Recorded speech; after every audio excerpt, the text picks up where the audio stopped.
வணக்கம் மக்களே! Welcome to Vijay TV இது தமிழ். இன்னைக்கு நம்ம எத பத்தி பார்க்க போறோம்னா, விஜய் டிவி நாடகமான ஐயனார் துணையில என்ன நடந்துச்சுங்கிறத பார்க்க போறோம். நேத்து எபிசோட்ல காயத்ரியோட பர்த்டே ஃபங்ஷன பத்தி பார்த்துட்டு இருந்தோம். அதோட கன்டினியூஷன் இன்னைக்கு காட்டுறாங்க. காயத்ரியோட ஃப்ரெண்ட்ஸ்லாம் கேட்குறாங்க, "எப்படி 2 பேரும் லவ் பண்ணீங்க?" அப்படிங்கிறத காயத்ரியோட. காயத்ரி இந்த மாதிரி, "நான் ஃபோன தொலைச்சுட்டேன். இவர் தான் வந்து இது பண்ணி குடுத்தாரு, கண்டுபிடிச்சு குடுத்தாரு. அப்புறம் வந்து டெய்லியும் பஸ் ஸ்டாண்ட்ல மீட் பண்ணுவோம்." அந்த மாரி சொல்றாரு. இத வந்து திரும்பி சோழன்ட்ட கேட்குறாங்க அந்த ஃப்ரெண்ட்ஸு. அதுக்கு வந்து சோழன் வந்து, "நான் இந்த வெளிய போயிட்டு வரேன்னு" சொல்லிட்டு போய் ஃபீல் பண்றான். ஐய்யய்யோ! நம்ம வேற எதுக்கோ ஆரம்பிச்சு இப்படி எங்கேயோ போதே! லவ்வு கிவ்வுங்கிறாளே அப்படின்னு சொல்லி ஃபீல் பண்றாரு. அதுக்கப்புறம் கார் எடுத்து ஓடிடுறாரு வீட்டுக்கு. அங்க போய் பார்த்தா, சேரன், பாண்டியன், பல்லவன், நிலா எல்லாம் சாப்பிட்டுட்டு இருக்காங்க.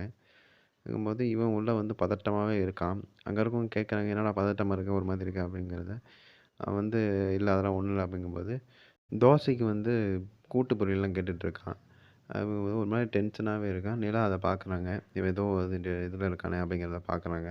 அதுக்கப்புறம் அடுத்த நாள் காலையில சேரன், நிலா, பல்லவன்லாம் கிச்சன்ல பேசிட்டு இருக்காங்க. பேசிட்டு இருக்கும்போது பல்லவன் கேட்குறான், "இன்னைக்கு மதியம் என்ன சமையல்?" அப்படிங்கும்போது சேரன் சொல்றான். சாம்பாரும், ஆலு ஃப்ரைங்கிறான். உருளைக்கிழங்கு ஃப்ரைங்கும்போது எல்லாரும் கிண்டல் பண்றாங்க. "என்ன நார்த் இந்தியன் போனதுக்கப்புறம் ஆலு ஃப்ரை, கீலு ஃப்ரைங்கிட்டு இருக்க?" அப்படிங்கிறத கிண்டல் பண்றாங்க. அப்புறம் நட்டேஷனுக்கு உடம்பு முடியாம அவர் படுத்திருக்காரு. இத பார்த்த நிலா வந்து மாத்திரை இதெல்லாம் எடுத்து குடுக்குறாங்க. அப்புறம் காயத்ரி வந்து ஃபோன் அடிச்சுட்டே இருக்காங்க சோழனுக்கு. சோழன் வந்து அத அவாய்ட் பண்ணிக்கிட்டே இருக்காரு. இதுதான் இன்னைக்கு நடந்தது. இதுக்கப்புறம் என்ன நடக்குது நம்ம அடுத்த வீடியோல பார்ப்போம். நன்றி, வணக்கம்.